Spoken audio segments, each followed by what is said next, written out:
What's up, guys?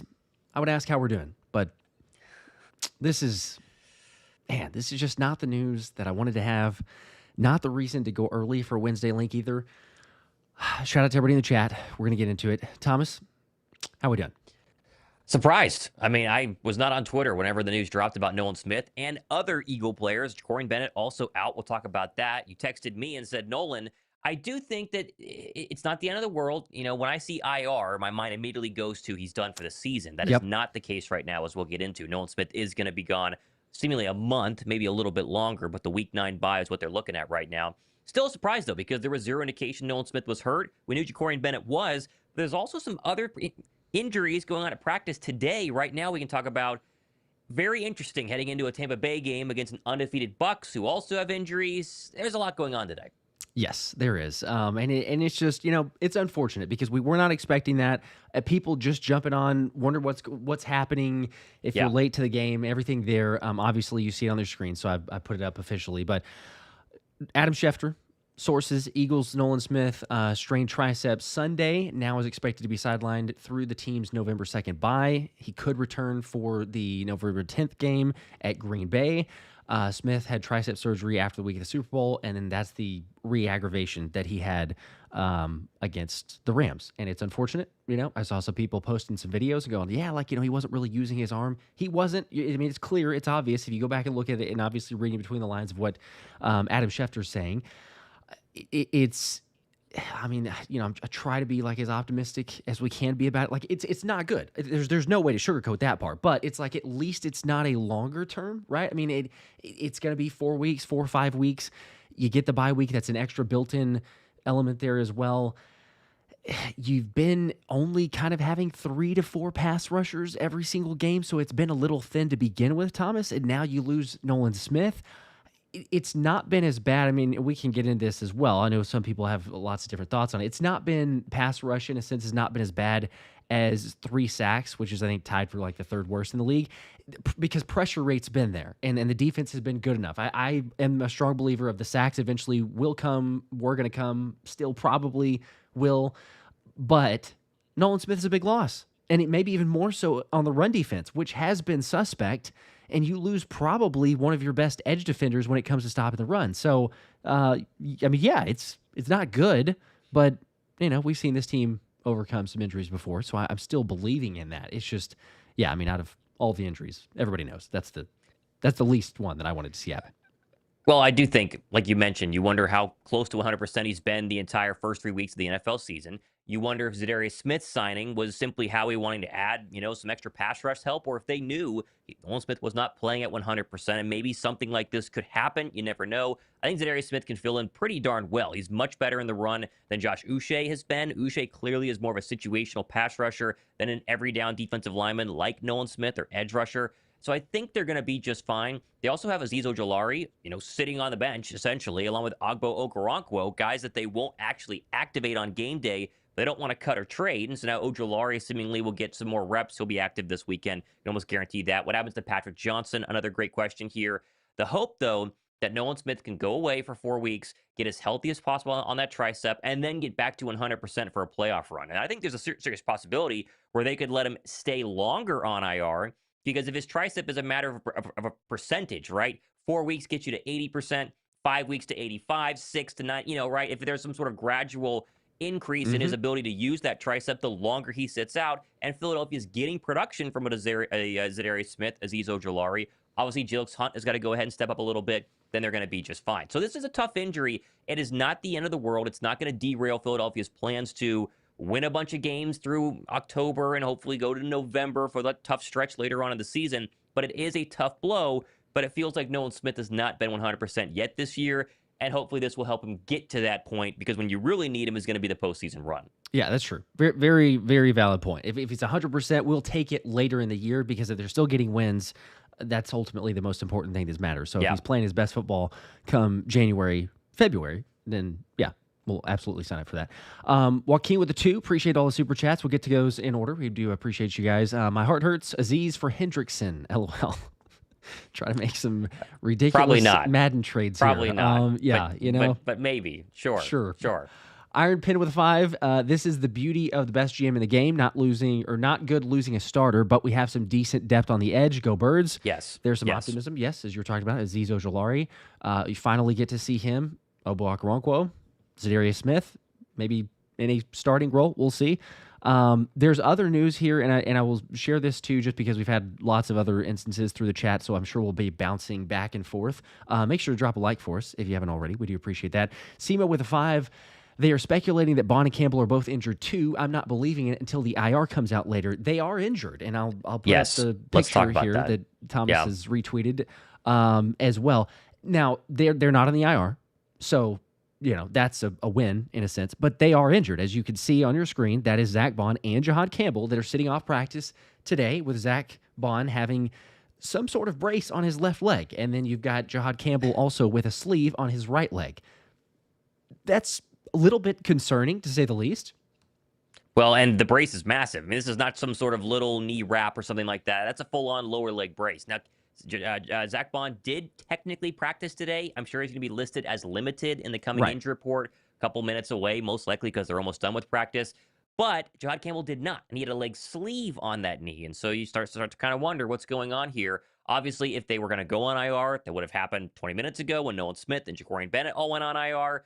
They look like they should play this weekend, but Philadelphia's banged up, and this is really welcome to the first half of the NFL season. This happens every single year. We tend to forget it, especially because 2024 was such a healthy season for Philadelphia overall, but you do deal with banged-up players here and there.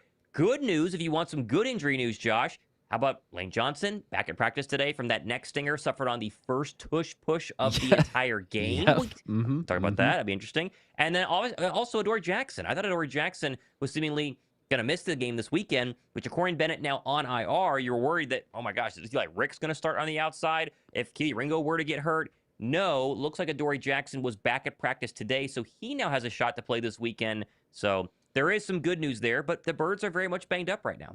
Yes, yep. A lot of reshuffling. And as you say, too, it's like, look, we could it may just be management. It may just be, hey, some limited practices. They'll be fine to go on Sunday, and no concerns, at least as far as the linebackers go. But if it's just to miss a game here or there, it's not like we're talking about a lot of other teams. You look around the league, you got guys that are out for 6 to 8 weeks for a full season that are, lots of injuries that teams are dealing with. So, I even think back to the Rams game when Zack Baun had to briefly go out and was looked at in the medical tent, and he came out and was riding the bike. You assume that probably was something to do with his knee. He went back into the game and he finished it. So I think that's also maybe a understandable element for myself and lots of us that are like, what in the world? This is crazy.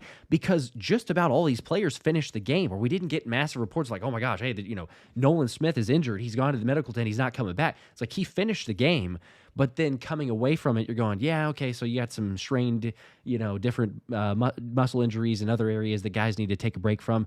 The beauty is, and as Zach Berman shared, I think others as well, none of the injuries. I mean, look at all the guys who went to the IR, Nolan Smith, Darius Cooper, and Jakorian Bennett. None of those injuries require surgery. So it needs time. That's big. And that's at least the win there, too, because we're not talking about a much longer lingering injury. I know people asking about Nakobe Dean as well.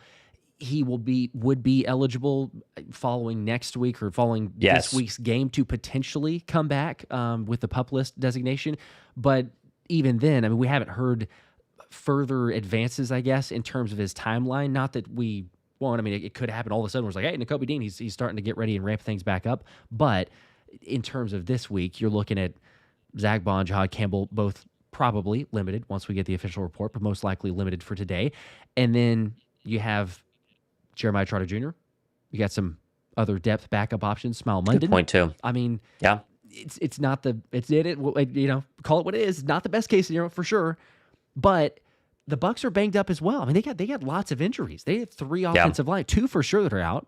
Tristan Wirfs, maybe he's kind of trying to. He's back at practice today, but we'll see if he's able to go by Sunday. Same for Chris Godwin. Mike Evans is for sure out, so that's for sure out. Happen. Yep. So it's all across. It's like you said, Thomas. It's welcome to this part of the NFL, this stage of the season where injuries start happening. Our fantasy teams get affected for some people, but it's still okay. I think we're going to be all right. Well, and welcome to playing the Bucs. This time last year, we forget Philadelphia, no Devontae Smith, no A.J. Brown, They did not play Reed Blankenship in the second half of that football game, and they lost in the fourth quarter. Jalen Carter and it was Cam Jurgens, who were both out, seemingly due to Yeah, weather yeah. and cramping. And so they And were did you say Reed severely injured Blankenship? in that game. Because he Yeah, also. I said Reed Yeah, too. okay, I Yep, didn't catch Reed you. Yeah, yeah, in the second half. They were extremely banged up, and now they're way healthier going into this game, which, by the way, the lone win at Tampa, obviously early in the 2023 season, they had A.J. Brown. The losses, they didn't. Could be a factor there as well. But I do think Tampa losing Mike Evans and obviously having backups along the offensive line is massive. Like, I know Emeka Egbuka is a really big deal. He's had a great start to the season because teams are so focused on Mike Evans because it's Mike Evans, right? Now you can put Quinn Mitchell and Emeka Egbuka. Maybe Godwin comes back. Maybe he doesn't. They're saying he practiced just now today. He's got to have a lot of things go right this week in order to play. He'll probably be on a pitch count if he does. An ankle injury is pretty brutal last season, and so don't expect 100% Chris Godwin on Sunday. But losing Mike Evans and Philadelphia also potentially having Adoree Jackson back this weekend. I know everyone hates on Adoree Jackson. He had a pretty good game this past week. I mean, a very good game, all things considered, against the Rams receivers. That is advantage Philadelphia, and they have a real chance to go ahead and go down there and get a win, go to 4-0. And then it is an easier part of the schedule. I know Denver, but then eventually you play the Giants twice in 3 weeks. I forget who's in between the Giants as well. The Vikings. But the Vikings, what is Carson Wentz in that team? Maybe it's J.J. McCarthy, who knows? That is the easiest stretch of their schedule, knock on wood, that they're going to have. It's that next 4 games after this weekend. They get out of that with 1 loss, maybe 4 wins, who knows? Then, regardless of how long Nolan Smith is out, they have at least built a padding in the NFC and potentially the NFC East as well. Yes, that they have. So, and there's, they got some decent options, as you're talking about, with some of those matchups. And you think about, too, Mike Evans.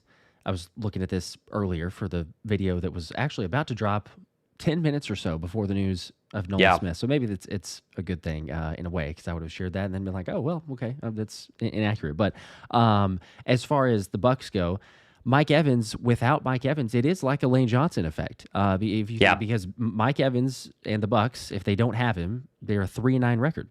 Like, that's like Lane Johnson numbers. If Lane Johnson's not playing for the Eagles, the record is abysmal, and it's the same thing for Mike Evans. So I'm totally with you on that.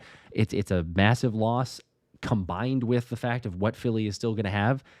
It should be all right. Both teams are dealing with it. It's not like it's all on the Eagles, but yes, it doesn't change the fact that Nolan Smith being out until probably November 10th, maybe longer, at least at that point would be the earliest game that he could come back for in Green Bay. It's not good. We hate it. We don't like to see it. Iron Pin with a 5. Yes, I saw this one too. Maybe I should just run through all of the official roster moves just to make sure everyone's up to date. But it says Quez signed to the practice squad. Yes, he was. He's back. LOL. Yes, Quez Watkins. Is back. Wearing 46, I believe, is his brand new number, which is really gross. I don't know. I mean, the only thing for Quez Watkins is kick return, right? He's done some kick return in his past. Philadelphia clearly has reshuffled the decks with Xavier Gibson coming to the practice. Or is Xavier Gibson on the active roster or practice squad? I'm forgetting now. I think he's on the active because they cut Kenyon Green, right? Yes. Yep. Yes. So they bring back, obviously, or they add an actual kick returner. They can elevate Quez Watkins. They're trying to figure out kick return right now, and that's what Quez is for. Quez is not a wide receiver by any stretch of the imagination in terms of, no offense to him, in terms of actually making the Eagles, 3 practice squad elevations because of being a wide receiver. They have many other people who can do that if push comes to shove. It's for kick return things. So crazy that Quez Watkins is back in Philadelphia, but it's not that big a deal. He is, though. He is back, and so he is back. As wild as that is, but yes, it's not a. I don't think we're seeing him any sort of major snaps. As far as the official, all the news, the roster moves, and everything, because it's hard to keep track of. So I'll just run through this again. I'm sure most people have seen this probably by now, but if you have not, to recap.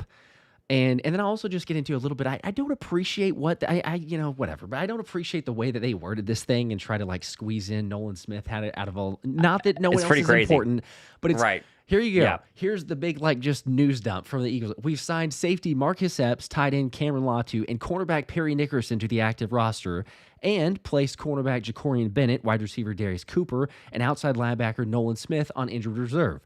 We've also signed linebacker Lance Dixon, defensive back Eli Ricks, and wide receiver Quez Watkins to the practice squad.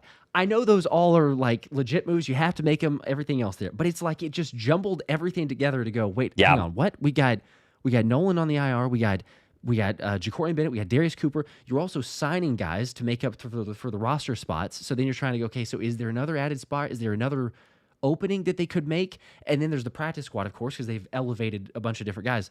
The math works out there, but it was just kind of like a complete word vomit almost on a tweet and then try to make sense of it.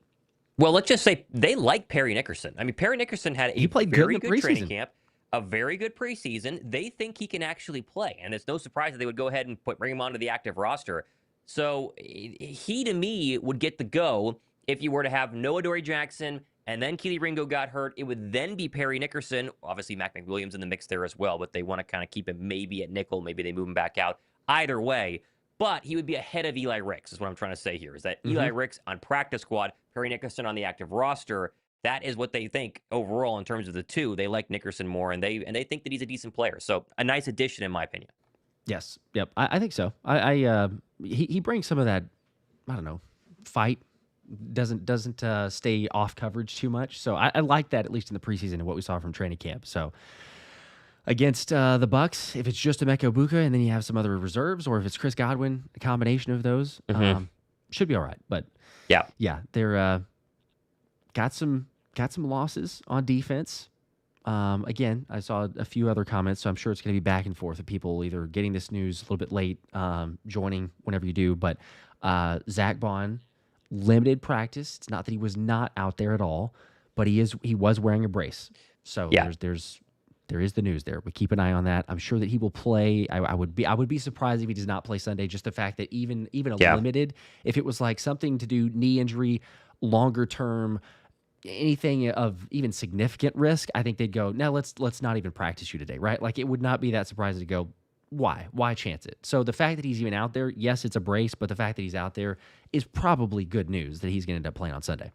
I think so. And listen, as we've talked about with Howie Roseman many, many times, his big strength the past couple of seasons, the past two, has been having really good depth. I mean, Oren Burks was waiting in the wings, and down goes Nakobe Dean. It was like, oh no, here comes Oren Burks. What do we have here? Oren Burks was lights out in the entire postseason. He was really, really good. They like Jeremiah Trotter Jr. a lot. If Jihaad Campbell had not been drafted and they drafted another cornerback, or they went, whatever at 31, Jeremiah Trotter Jr. would be the starter this year. And they talked all training camp long how Jeremiah Trotter Jr. is like, up and then down a little bit and up and down a little bit. So regardless of what happens with the two starters ahead of him, they love Trotter Jr. And as you mentioned, after next week, Nakobe Dean can come back, and he's not going to sit on the bench. I mean, he's going to get some reps, and he's going to play because he was so good last season, as long as the knees, checks out and is 100%. So we just got to go ahead and wait and see. It's a big brace on Baun's knee. You don't like to see that. But the fact that they had him running in a big brace, I think, is pretty good overall. Yes. Yep. And then there's also, as we mentioned earlier, but just official pictures or clips from practice, Lane Johnson and Adoree Jackson both practicing. So for those wondering on that side, Gavin Nolan did not leave the game early on Sunday against the Rams, but had the tricep injury. So Shout out to Anthony DeBona, who immediately has a tweet, because Anthony DeBona is the best. He immediately tweets, here's the final play of Nolan Smith with 46 seconds left in the fourth quarter, whatever it is, and he seems fine. So the re-aggravation was not something that bumped him out in the third quarter and we just all didn't see it happen, or no one talked about the fact that Nolan Smith secretly went to the blue tent. He played the entire game. They clearly just have probably been dealing with aggravation.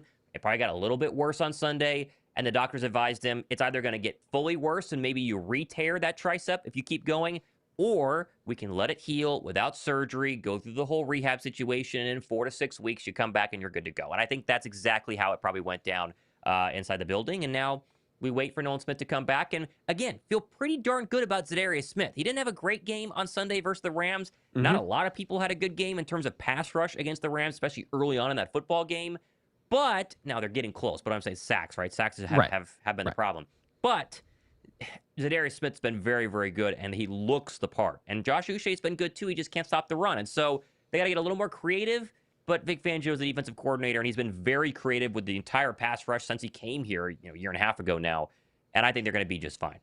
Yeah, this is probably also going back to Nolan Smith, but probably one of those scenarios of a save him from himself type of thing. We all know the passion that Nolan plays with, but if you remember, anyone's watched the mic'd up clips or anything from the Super Bowl, having the torn tricep, he was not going to stay out of that game, and the trainers are basically like, no, you're good. Like, you've done enough. And so you appreciate the fact that he's willing to just go out there and basically put it all on the line and die on the football field. But this Mm-hmm. is probably one of those like, look, you injured yourself. You could most likely still go out there and do something. But is it helping the team for you to be at whatever, and I'm making up a percentage, but is it helping the team for you to be at 70%, or would it help the team for you to get healthy, get back to 100%, be able to use both arms, and then make the run towards the playoffs as we were talking about? So later in the year, will definitely pay dividends, but still, it hurts. Don't like to see that, obviously. Yep. Joaquin with a 2. Are there any moves you think Howie should make? He's made some, but... I was gonna bring it up, right? And there are all these reports that we saw pre-DariusSmith that Howie Roseman was still hunting for edge rushers. Then they got DariusSmith, and all those went away because they got an edge rusher. There's a new report. I forget who it was. I was going to look into it, for tomorrow's show, but there are different insiders saying maybe Philadelphia still wants a cornerback. Who knows? But you still have to wonder about Trayvon Walker. I think Trayvon Walker is the only big splash edge out there that I think makes sense because Jacksonville's not very good. And I think the closer you get to week 8 in the trade deadline, we're going to know for sure that Jacksonville's not good. And that's when they could sell because he wants a new deal and maybe Philadelphia wants to do it. Now, it'd be a short-term rental because I don't know if you can afford to give Jordan Davis an extension and Jalen Carter an extension and Trayvon Walker an extension. Nolan Smith needs a new deal eventually as well.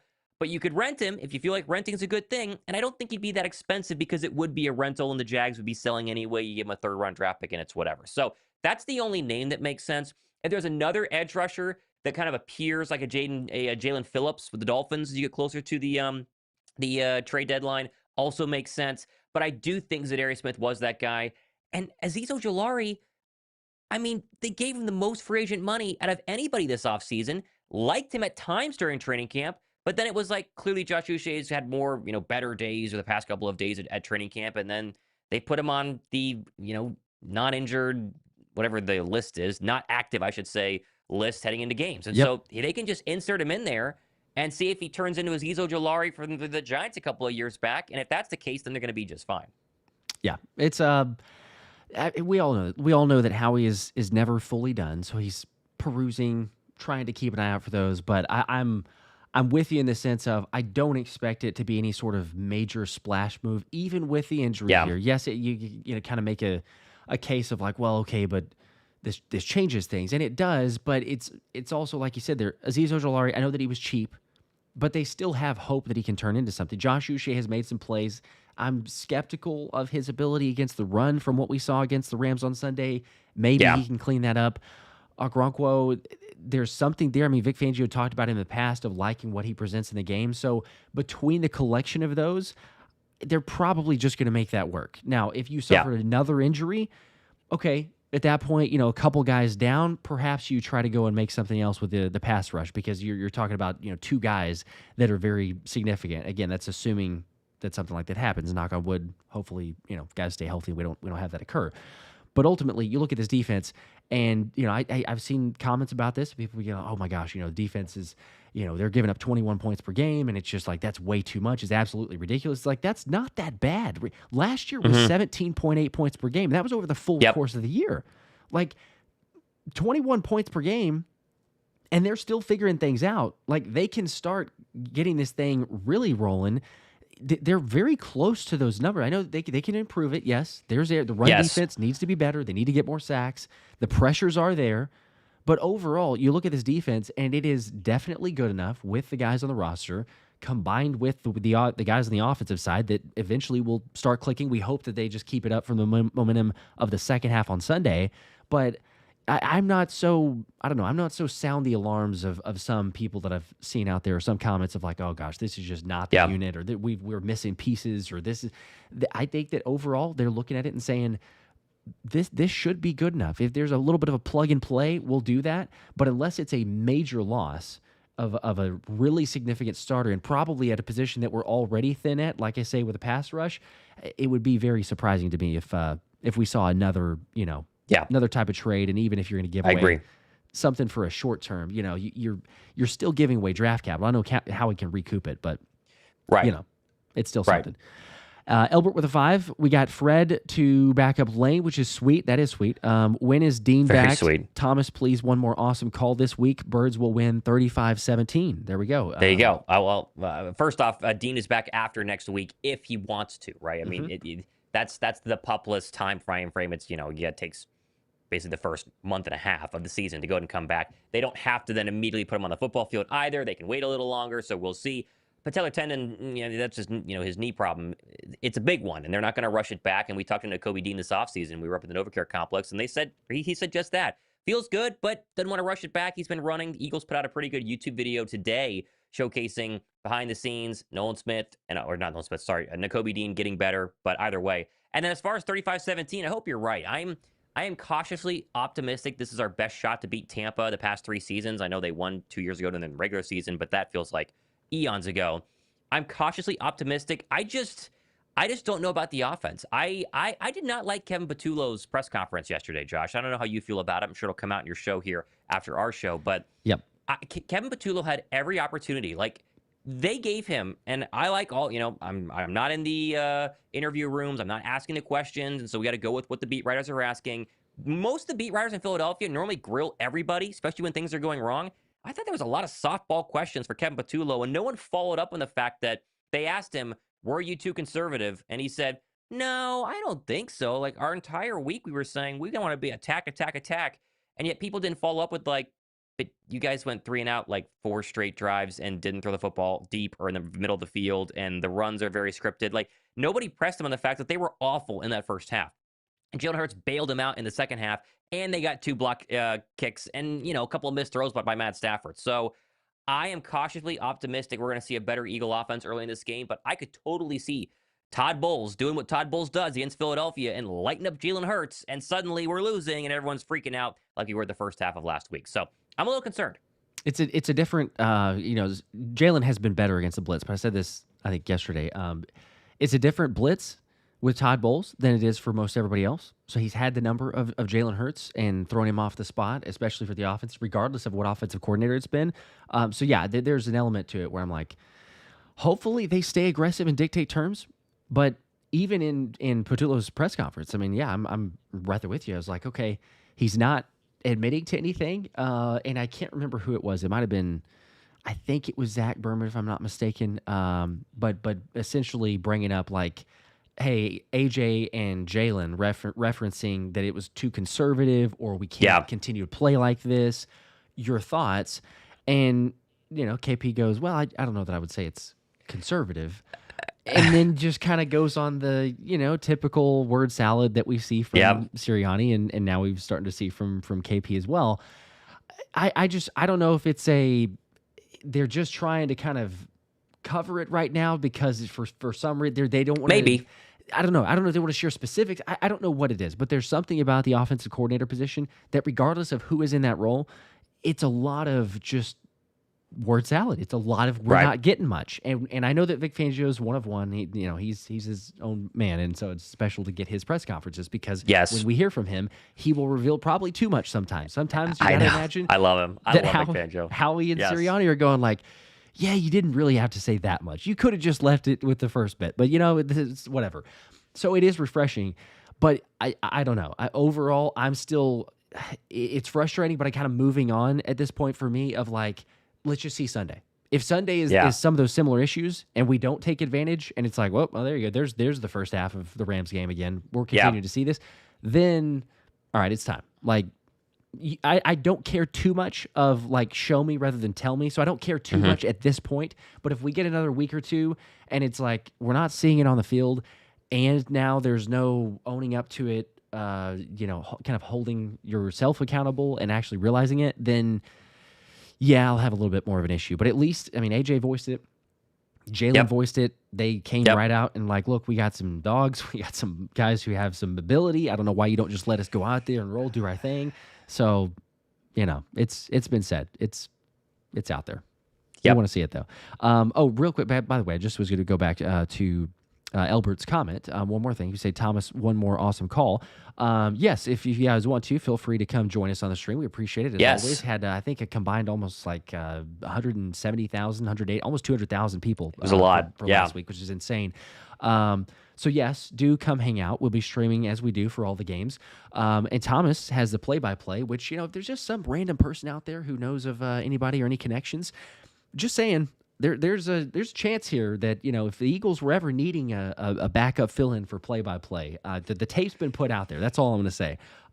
So, it's maybe it's one day. In case, just saying, because I'm not going to quit my pretty day good job holding my breath as far as the play-by-play. So I appreciate it. Andrew with the 5. Okay, well, see, here's another one. Sign CJ. I knew this was going to come from somebody. Sign CJ. Yeah, I was waiting for this. I don't care if he rubs the building the wrong way. We are 18th in passing and 24th in stopping the run. Edges only have 3 sacks this year. Yeah, I mean, I don't know if Gardner-Johnson fixes any of those. CJ Gardner-Johnson wasn't great in the pass early last season. I think he got a little bit better. Stopping the run, sure. He's not one of those true box safeties that comes in and really, plays linebacker, essentially. He's very good at being a safety and tackling in open field whenever they get to the second level, but I don't consider him a crazy good box safety. And listen, Josh and I have talked too much about what we've heard about CJ Gardner-Johnson, more than we probably should have. But by now, you guys know that it's more than just money. And the fact that CJ Gardner-Johnson was just cut for internal locker room issues by a Houston Texan team that just converted his base salary to $6.8 million in bonus money. They just paid him $7 million for 3 games and decided to cut him. There's no way. There's no way Philadelphia brings back Gardner-Johnson, and mainly because it would affect Drew Makuba's playing time. If Drew Makuba got hurt, if it was Drew Makuba who just went on IR, maybe. Even then, I would say no, because I just don't think the locker room needs CJ Gardner-Johnson. Mm-hmm. But they don't need him. And Drew Makuba's growing every single week. He was very good last week. I thought he did a good job this week. Didn't talk about him a lot. Didn't make a lot of mistakes. He's going to be way better than he is today. 3 months from now, whether it's December, January, hopefully February. And I do think Gardner-Johnson has proven 6 teams in 5 years that whatever reason he rubs people the wrong way. And I get that Philadelphia went to Super Bowls with him, and they won one with him, and he wasn't the problem in Super Bowl 57. I'm just so out on Gardner-Johnson. It's crazy because people just aren't reading between the lines here that he is a problem in the locker room. It's just a fact, right? He didn't get cut because of bad play by the Houston Texans. He got cut because he's a problem inside the locker room, and they didn't want him there. Yes, exactly. And I mean, and when you say this, because I know that somebody's going to take this and run with it, you're not saying that CJ was playing incredibly well, because he had his issues at Houston, but it was not like if not he enough was, to get cut, right? Like here's the thing: if he was an All-Pro, playing like at an All-Pro level and just flat out ridiculous, and then there were these locker room issues, then perhaps it would be enough to try to just figure out some way possible to make this thing work, right? For Houston, probably for the Eagles as well. CJ made his plays, and I've said this before. It's like, look, give him credit. He helped us to get to a Super Bowl. He played on both teams. He started on both teams that made a Super Bowl. Tons of credit. Like, not going to knock him for that. But it is an element of whenever you get to the point of like, hey, it's been 6 teams, like you said, 6 teams in 5 years, or will be, assuming whenever he signs to another squad. There is the common denominator. There is the look yourself in the mirror. There is like, he's not the best safety. He's not a top 5 safety. He's not a top 10 safety probably in the league. He's good, but he gave up the most passing touchdowns in both seasons that he was here in Philly. He missed the most tackles in both seasons that he was here in Philly on defense. Yeah. I mean, the stats and the facts speak for themselves.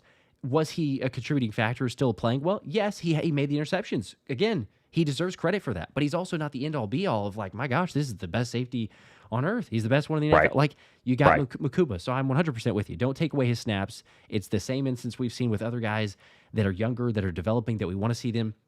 It's why Jihaad Campbell's on the field right now. No offense to Jeremiah Trotter Jr., but it's why Jihaad Campbell's on the field. You need him. You want him to get snaps. He's a game changer. He's electric. You're hoping and thinking that Makuba can be the same way. He's done it in a small sample size. He needs to get better. But the headache, the other stuff that comes along with it, it's just not needed. Again, we've talked about this till we're blue in the face, so it's probably too much. But like, if you wanted any sort of move, it would be a cornerback spot. And the idea of move CJ Gardner-Johnson into the slot, Cooper DeJean outside, no, absolutely not. CJ is not that cover guy. He is not. That'd be way worse. And also, Coop is so good in the slot. I don't think that I really want to do that. I don't want to necessarily move him out there unless you found, like, we're talking about like a lockdown slot. Like, we're talking Kenny Moore. Like, you want to go get someone who's really good. Okay, fine. Maybe we move out Coop that side. But if it's a CJ Gardner-Johnson, no, that's too much. So, which, by the way, I see in the comments people are fighting, and this was all over Twitter yesterday. Can the Eagles actually sign him or not based on the NFL rule where you make a trade, can't re-sign somebody? Yes, they can. They can sign Gardner-Johnson because he was released, and where we're at in the season, 100% they can sign him. They won't, but they can. There is no rule right now prohibiting them from going ahead and signing Gardner-Johnson. Yeah, but it's not going to happen. It's unfortunate because some people have said that, and I know there's been misinformation spread around. So a lot of misinformation. Was sharing it. We'll share it in the video later as well. But Ian Rappaport and others, depending on who you trust. But you got NFL insiders that are also echoing the same thing. So it's like not just beat writers of some people saying one thing or the other. NFL insiders are verifying that he could if Philly wanted to. Deontay with a 10. If we come out throwing the ball to back up the defense and then run, I'm going to be unstoppable. It's going to be unstoppable. That defense needs to come out playing like they do the second half, and then also Hurts is him. I agree with all that. Yes. I would agree with all that as well. The passing game is probably this year, at least the early part of the season, and we said this, right after the Eagles won the Super Bowl, right as we're kind of, hey, let's look ahead to next season. It was teams are going to try to do this. Even though Hurts proved them wrong in the Super Bowl, teams are going to go to say, all right, we're going to take away Saquon. Can you do this for the entire season? One game is impressive, but can you do this for the entire season? So the Eagles have to dictate terms. They have to be aggressive. I'm 100% with you. If Jalen can go a couple games of like what he did in the second half, week 7, week 8, 9, the 9's the bye week, but week 8, 10, it's going to be night and day difference. Saquon, the holes will be better, the blocking's going to be better because the defense having to look out for the pass. But at this point, there has not been enough on tape, I don't think, to where they're saying, we'll see. Good luck. If you want to prove to us that you're willing to throw it that way. Jared with the 2. How can we, and here's the part of the defense. How can we fix our run defense? Go Birds. I don't know what's wrong with the run defense. Like I've read a lot of comments here about the run defense, and it's just, I don't know, because Jordan Davis has really good games. It's not Jordan Davis. I think linebackers are missing a couple of tackles. Yeah. And I do think that there's something to the fact that Josh Uche and Jilix Hunt have not been very good against the run. I think that's a combination of a lot of things. I also think that the Ram offensive line does not get a lot of credit. They played very well even without a left guard. That was something we talked about all leading into the game, and then they blocked really well up front. And I do think there's something to Jalen Carter not being 100%. I know people talk conditioning, but him holding his wrist and then he goes on the injury list for like a day with a shoulder. It's the same shoulder he missed time at training camp for. He has plays in the All-22 where it's vintage Jalen Carter, and then he has plays where it's like, what's going on? And so I think there's something more there, and that would affect the run. And I do think Morojomo hasn't been crazy special so far this season. Not been terrible. He's been better than last year, but myself, you, a lot of other people are really buying into Morojomo hype, and it's not been he's not been Milton Williams. Let's just say that. And so all of those factors, I think, have kind of been there. JD's got all the props for it. So we didn't expect him to be maybe to the level that he is so far, but he's been just ridiculous, which he deserves all the credit for that. But if Jalen Carter can be the Jalen Carter that we know, then it's a night and day difference. But I think it first starts. It is strange, but I do think that it first starts with the edge play.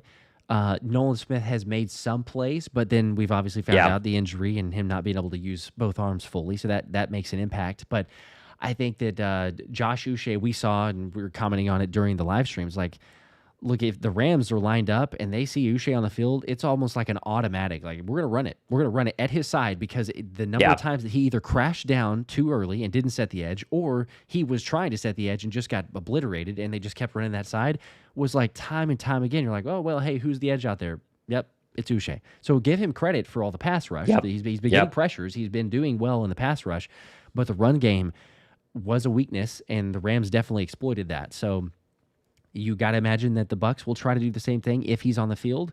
It would make me think that DariusSmith, he played well in his first game, but he's got to he's in pretty good shape, but you wonder how great of shape because he hadn't been through, the practices or the camp and get signed to the team. Maybe this is a game where he can play a little bit more, but then it's also on the flip side of that, well, it's Tampa and the humidity and the heat and everything. Yeah. Probably going to have to use more of a rotation even if you don't want to, but I am buying more of Darius Smith and his run-stopping ability on the edge than I would like an Uche. Heck, we haven't seen Ojulari or Okoronkwo, but maybe they can hold up there. But I would say it still probably comes down to more of the edge play at this point for me than anything interior, even though they're not blameless. Hit Drip with a 5. What's up, guys? I'm late to the live, but I'm going to say no to CJ. Move forward, never backwards. There you go. I'm with you, and I appreciate the 5 because you're speaking to the choir right here. You're preaching to the choir. I totally agree. Yeah, you know our thoughts there. Agree with you on that side. Cup with 5. Huge concern about the defense against the run right now. Just went into that. I know I'm getting to these in order, but yes, went into that. That there is some concern. I mean, to me, out of everything else, and I've said this too, lock up the run defense first. There may be some holes, there may be some worries like, well, okay, what are we going to do here because the pass game, they're giving up too much or whatever. Run defense, shore that up, make a team one-dimensional. Right now, it's been too much of, heck, you watch even the Dallas games. Dallas was able to run. Kansas City did not. Yes. Those stats are a little bit flawed because Mahomes taking off and running, whatever, like he gained 60, 70 yards. That's not as big of a deal to me. But Dallas being able to dictate terms, I get this is the first game of the season. That is a little bit alarming. And then obviously the Rams doing what they did. Second half was much better. I think Kyren Williams was only like 3.5 yards a carry as opposed to well over 5 in the first half. They just got to get that consistency because that is what made the defense especially so good last year was you're like, well, you're definitely not going to be able to run. Like you just forget about it. Now the Eagles will probably be up because we had, gotten up on a lot of games and it was like the defense is just going to clamp down and the game's over. But if teams are able to be kind of dual faceted against us, then it's going to make life a whole lot more difficult. So shut down the run first. Andrew with a 2. CJ GJ is Earl Thomas 2.0. Headache, not worth it. Earl Thomas was pretty good early, much better than Gardner-Johnson, but better. Sure. Sure. There's definitely a headache. You can make the case for Jamal Adams, although Adams was way better early on in his career, but the headache was definitely still there. But neither of those guys were moved around as much as Gardner-Johnson has been moved around. Teams want nothing to do with them. He can't stay anywhere more than a year. That's the biggest, clearest red flag ever, is if no team, including a locker room as strong as the Philadelphia Eagles, especially last year they had Brandon Graham, don't want him. So, I'm almost tired of it. I'm almost tired of talking about Gardner-Johnson because it's not going to happen. And I will come on here and be the first to tell you that I was totally wrong if they do sign him. I just am so confident. I just don't think that they're going to do that. Yeah. And you look at, you look at the other locker rooms too. Like I have respect for the Texans and D'Amico Ryans. I do. Like, his way of going about things, same thing for Detroit and Dan Campbell. If you can't make it on those squads and they're like, nah, one year was enough. Yeah. We gotta try something else. It speaks volumes. So trying to read into it. Dre with the 5. CJ is a troll, and at some point we got to address a possible CTE issue with him because he's Antonio Browning his way to a blacklist. I don't know. No comment on the CTE part. Hopefully but he definitely not, is not helping himself. Let's just say that. Yeah. Not making the best of decisions. 5 more from Simo. Sit Steen, place Fred in at right guard. As soon as Fred was in the game, Saquon ran for 11 yards behind him. LOL, since KP likes inside zone so much. I know that's kind of a troll because Steen's been really good. But yes. The problem has been Landon Dickerson. Dickerson's not healthy. The problem has been Landon Dickerson. They can't run on the left side of this offensive line at all. They also don't run enough outside zone or outside stretch plays to get Saquon just outside the tackle and in space. That's a whole other Kevin Patullo issue. They just run simple zone reads on the inside way too much. But Steen has not been the problem. Steen's been just fine. Yeah, I'm not as worried about that. I obviously know there's a little bit of sarcasm there too because we're not moving Fred Johnson to the guard, even though as much as we love Fred played really well, but he is that tackle option. And look, it's a breath of fresh air. Yeah. As bad as it was for Matt Pryor, it's a breath of fresh air to at least see Fred play that way to go, okay.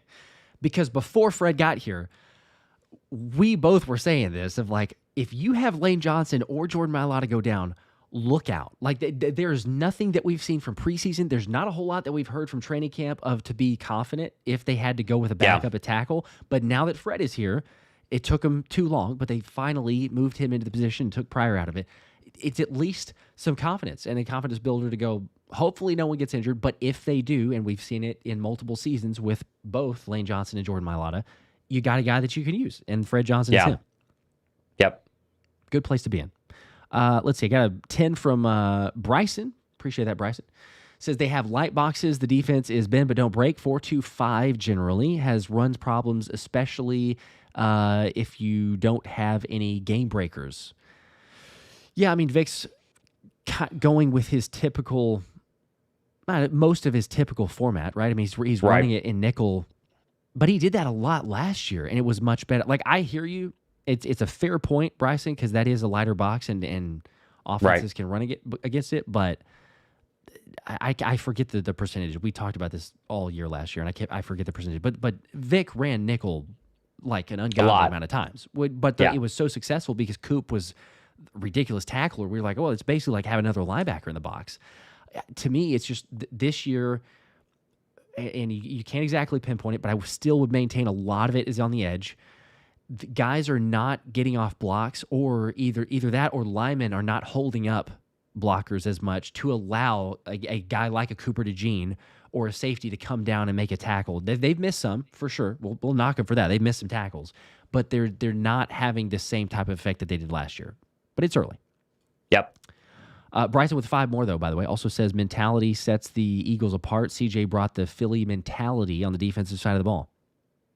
The problem is not his mentality on the field. It's his mentality off the football field. That's not worth the mentality on the football field. That's the whole problem. Yeah. And if we didn't have, we've talked about this too, but if we didn't have guys with that Philly mentality in the locker room, if it was 2023 and we got guys that are just going to be pushed around in pregame and be like, oh, well, we're just kind of a soft team, like do whatever you want to us, then, there's maybe a little bit more of an argument. You still don't want to put up with stuff in the locker room, but you got plenty of guys who are not going to stand up for something. If anything happened this season, it's not going to be like the Niners game where you have the clips of them, getting the pregame walkthroughs getting interrupted because they're just allowing the Niners to walk through. They're allowing them to push. There's not really any retaliation like that. They're like, no.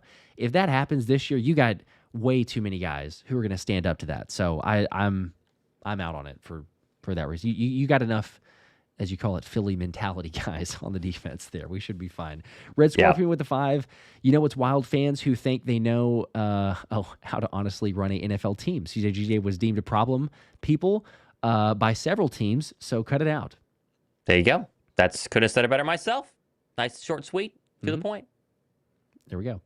And, we can be wrong too. I mean, it's also a fair point on the reverse of that. We can be wrong ourselves, but we are what we've been told and then agreeing with some of the other NFL teams. But NFL teams make mistakes, Yep. I mean, all the time. I know that people are tired of hearing about it, but Isaiah Rodgers is the first case in point that anybody can bring up to. So, sure, absolutely. But Zay's also not been, he's been 3 different teams, I guess, but he's not been 6 teams in 5 years. Right. Corey with the 10. What do you guys truly think this team needs to be a Super Bowl team? Love you guys. Go Birds. Appreciate that. I don't think they need anything. I think that they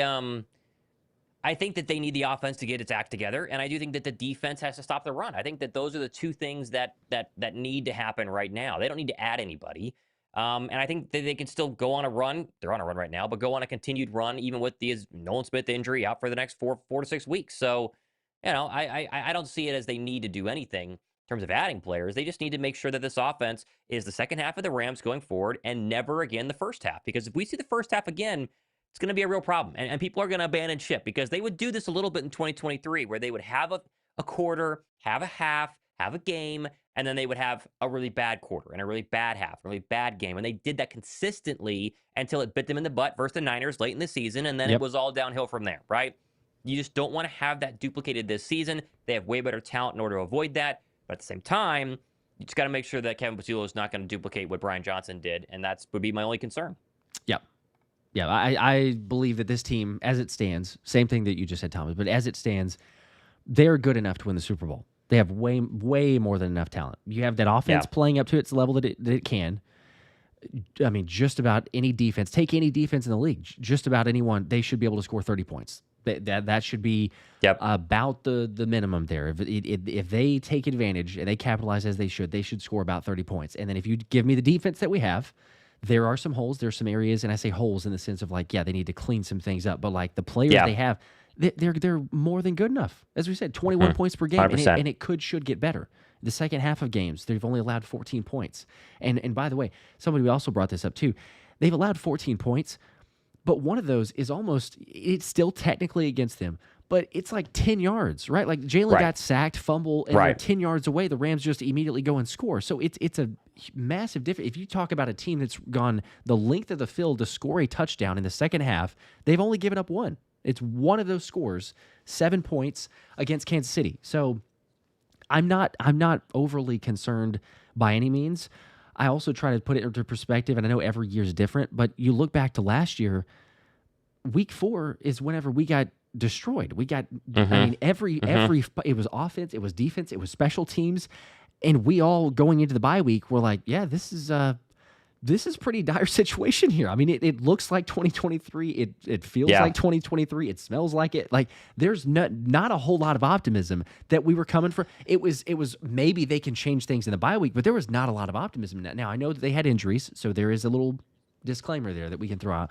But on the defensive side of the ball, they had enough guys to where no one at that present moment, I don't think. I mean, I'd be shocked. I'd be floored. But no one at that present moment would have said, oh, this will be the number 1 defense in the NFL. Just watch. Yeah. This will be the number 1 defense in the NFL when the season's over. Nobody would have said that. You just allowed 33 points and Baker Mayfield to carve you up. And I think until the late third quarter, they had been 100% on third downs. I mean, it was like every single conversion that they were getting. So I would just say that of like, look, we haven't even made it to week 4 yet. Give it some time. Totally agree. Get things right of the ship. They've got a later bye week, which, judging by the injuries now and everything, it maybe helps in a way there. You get some extra time for guys to get fully healthy and recovered. So, I think there's more than enough of what this team has. They just got to start playing a little bit better, but they're still 3-0. This is not a team that's got a loss in the loss column. Shout out to Atiba. Welcome to Let's Run It membership. Congratulations there. Also, Chaotic Green with a 10. Nakobe Dean is better against the run than Campbell, in my opinion. He is a stud, but Nakobe reacts a bit faster to run plays at this point. I see them splitting time when he gets back on obvious rundowns.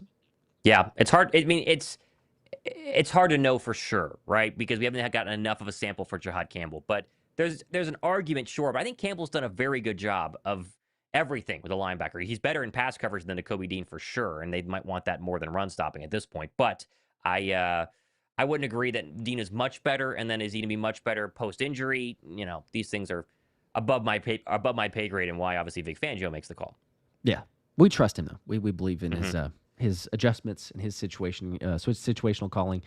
But it's totally fair. I mean, I agree with the Nakobe Dean sentiment. Personally, I feel like they'll also just stick with one guy just for the rhythm and everything else that it plays. But maybe but so too. Yeah. Bryson with a 5. The Eagles mentality changes people. Case in point, Carter was a hothead, but being around the Eagles changes the way he talks and acts. Except for week 1, but yes. Yeah. A little bit of a hothead. And last year against New Orleans and his rookie year against the Niners. And last week's taunting against the Rams. So but sure. There's some things out there. But sure. That's not totally wrong, though, Bryson. You are right. Like, being around the right people, if he was not around the Philly Dogs and in the Philadelphia, sure, it would be a different scenario. I just... I try to equate it to, like, real-world application, but there's not a lot of companies that I can think about where... Like, if you choose to leave, maybe it's a little bit of a different scenario, but I can't think of a lot of companies that you get fired twice, essentially, or not a contract renewed twice, and then the third time they're kind of like, yeah, you know what? Let's try this again. Let's bring it back here for a third time. That doesn't usually work out, and it's not this. It doesn't usually work out in the NFL either. Thomas with the 5. What's up with the title? Just got on. The only 2 channels I go to for updates. We appreciate that. Fly Eagles Fly. Appreciate that. You can always go back and start from the beginning. I was going to say, I would do that. Yeah. Nolan Smith is out for 4 to 6 weeks. He's on IR. That's the with his re-aggravated the same tricep that he tore in the Super Bowl. There you go. Yes, sadly, that's the biggest news. Jihaad Campbell, Zack Baun, a lot more, but yes. Limited practice. Some other updates there, but yeah, biggest one, IR for Nolan. Did not like that. Maxwell with a 5, expecting a big day from Saquon on Sunday, over 100 rushing for the first time this season. Man, I hope so. I hope so. We forget that the one thing that worked in that Bucs loss last year was Saquon Barkley. I don't know if he had 100 or was close to it, but he did have a rushing touchdown. he was the lone impressive part of that Bucs loss. Yes, and the Bucs have been really good against the run this year. Not to say that they can't be gashed in this game, but I want to say they're like top 5. We have more preview stuff for you guys closer to the game that we do for the game previews. But yeah, it wouldn't surprise me because Saquon's surely due at some point. 3.3 yards per carry is not going to hold up for the season. It is going to get better. It's just a question of when. So look out. I mean, I like it. It's a contrarian play. People would say that others are trending not that direction, but did you hear the dogs in the background there? I do hear the dog in the background, yes. So some sort of package. Elbert with a 5. Guys, the Eagles are still pretty damn good, even with KP in learning mode. Give him time to get it together. This team is a Super Bowl contender 100%.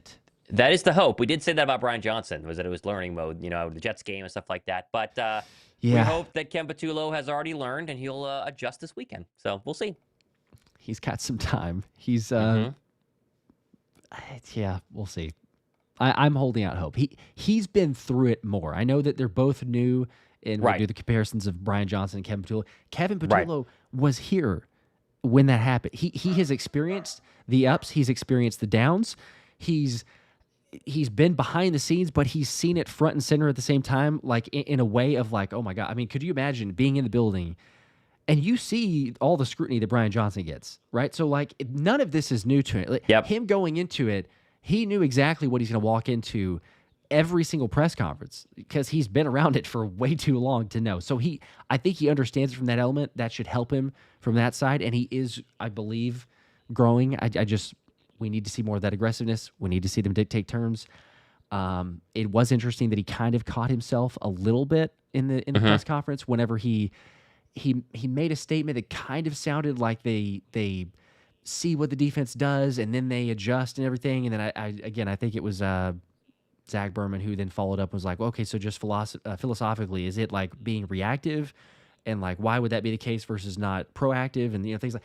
And then Patullo's like, oh no. He's like, no, we want to do our stuff. Like we want to run our offense. So he corrected himself and. Still, it's like they're trying to be so guarded that sometimes I'm like, is it so much to the extreme of they're not trying to share anything that it just sounds like utterly ridiculous most of the time, or is it the actual belief of things and they're just saying stuff and it's like, wow, that's a little bit confusing or alarming. I think it's probably the former, but ultimately, I think we all realize, like, look, you have to be aggressive, you have to dictate terms with the playmakers that you have, and especially we saw it in the Super Bowl.